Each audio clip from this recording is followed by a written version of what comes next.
genkuletera olwaleero kyadaki Omumerika amaze yekirizaganya n'Omuchina nti TikTok Omumerika amaze yagigula. Tyama nkuseetulire.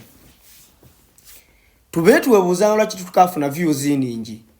Kumbe bali mu nteekateeka ekyusa buli kimu.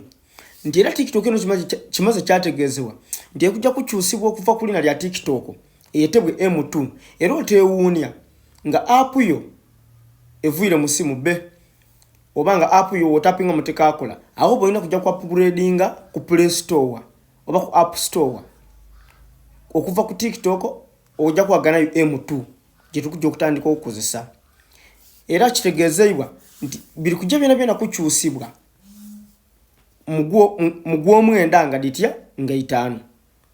Kale bana tutawa mani bwe tapinga mu TikTok nga teka akola jabujja ku Play Store otemu M2 o downloading oba okole upgrade ova ku TikTok oire ku M2.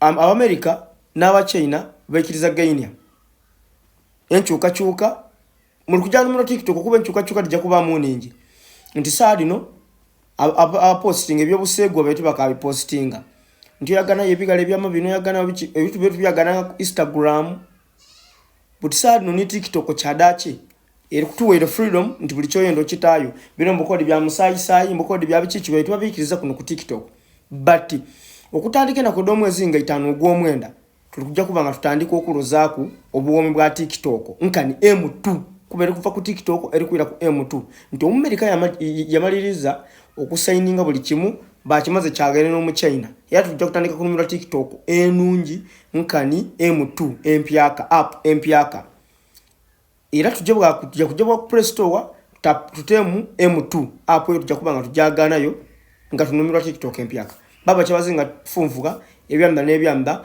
obukedege bufwe.